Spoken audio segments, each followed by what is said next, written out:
खट्टा खाने वाली चुड़ैल। रात को अचानक राधिका मौसी को किचन से कुछ गिरने की आवाज आई। उन्होंने बाहर निकल के देखा तो किचन में उन्हें कोई सफेद साड़ी में दिखा। वो चीख पड़ी, हे भगवान, आलतू जलाल तू आई बला को टाल तू, आलतू जलाल तू आई बला को टाल तू। राधिका मौसी को चीखते सुनकर श्रवण बाहर आता है भागते हुए। अरे माँ, क्या हुआ? क्या देख लिया? दादी माँ आ गई क्या सपने में? अरे बेटा, रसोड़े में देख तो कौन है? श्रवण रसोड़े में झांक कर देखता है और उसे कोई नहीं दिखता अंदर। अब रसोड़े में तो कोई नहीं है माँ। कोई सफेद साड़ी में नहीं है क्या? नहीं माँ, कोई भी नहीं है। चिल्लम चिल्ली की आवाज सुनकर काजल भी वहां आ जाती है। अब क्या हो गया माँ जी? अरे बेटा, रसोड़े में एक चुड़ैल थी सफेद साड़ी में। अरे क्या कर रही थी वो अंदर? अरे बताया नहीं, कल आएगी ना तो पूछ लूंगी। चुड़ैल जी, आपका क्या प्लान है? माँ जी, रात बहुत हो गई है, आपने कोई बुरा सपना देखा होगा, चलिए सो जाइए। राधिका मौसी सोने तो चली जाती है पर उनको रात भर नींद ही नहीं आती।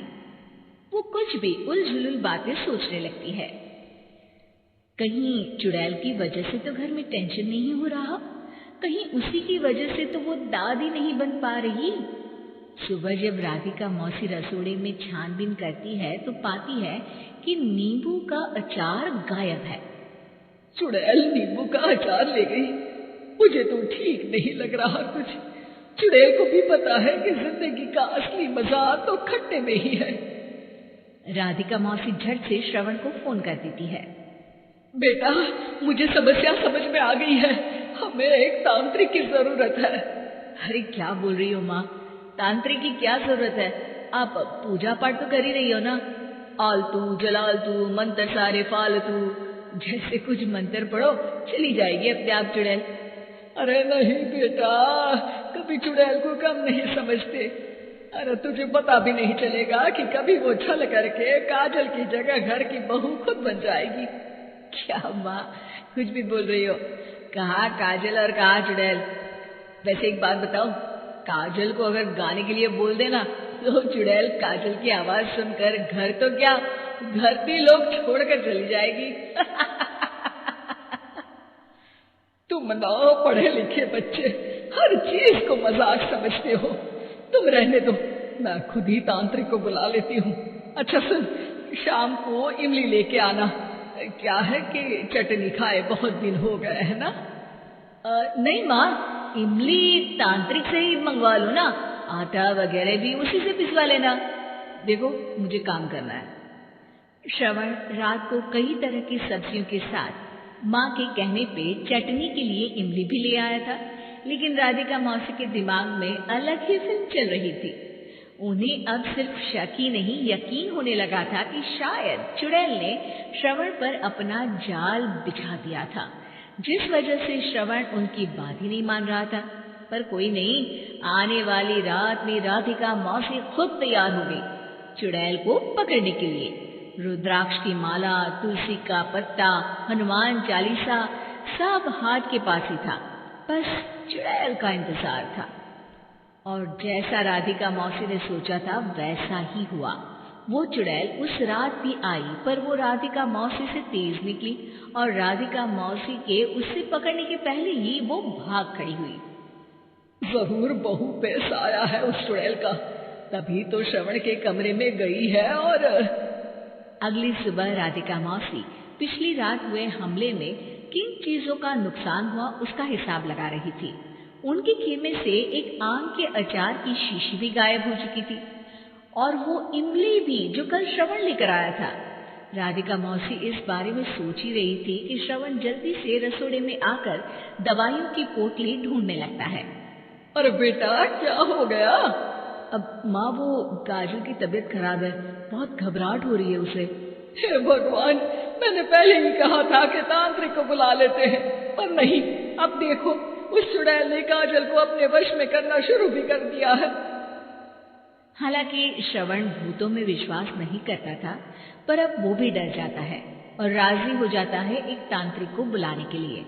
कुछ ही घंटों में तांत्रिक आ जाते हैं और राधिका मौसी तांत्रिक जी को सब बता देती है। घोर संकट, घनघोर संकट, चुड़ैल को मारू जोर चाकट, ओम भट स्वाहा खटखा के आहा। अरे ये क्या मंत्र है? मेरे खुद के ओरिजिनल मंत्र है, कल रात को ही लिखे हैं, अच्छे लगे तो दाद चाहूंगा। एक और मंत्र सुनो। अर्ज किया है आब्राकडाब्रा, दिल्ली बम्बई आगरा, चंदा मामा सोबरले सिरन मामुजारा। ये मंत्र है? अरे कोई 40 वाली सा पढ़ो ना।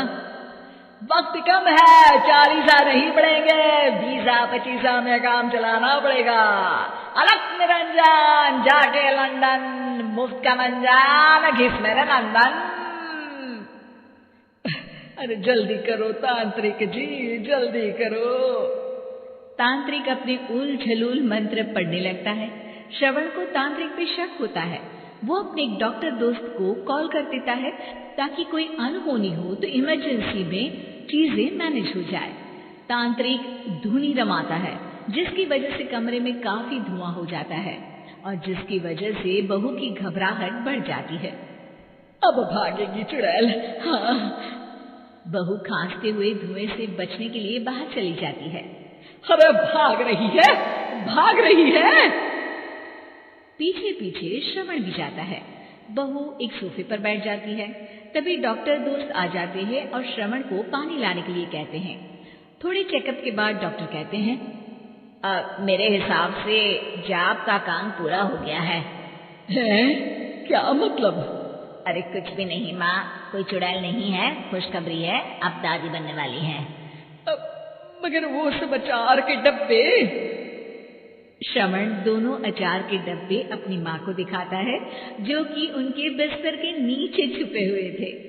आपने सही बोला था माँ, वो चुड़ैल काजल ही थी जो खट्टा खा रही थी। हमें कल ही पता चला, पर हमने आपको ये तांत्रिक वाला काम करने दिया ताकि आपको भरोसा हो जाए कि भूत वगैरह कुछ होता ही नहीं। अच्छा, ये तो बड़ी खुशी की बात है। पर बेटा मुझे एक झाड़ू तो ला दे। क्यों माँ? ये तांत्रिक का भूत उतारती हूँ मैं। अब तांत्रिक राधा मौसी के डर से घर से भाग निकलता है और राधा मौसी उसके पीछे भागती है। अरे संकट ये घनघोर है, तांत्रिक मुआ चोर है।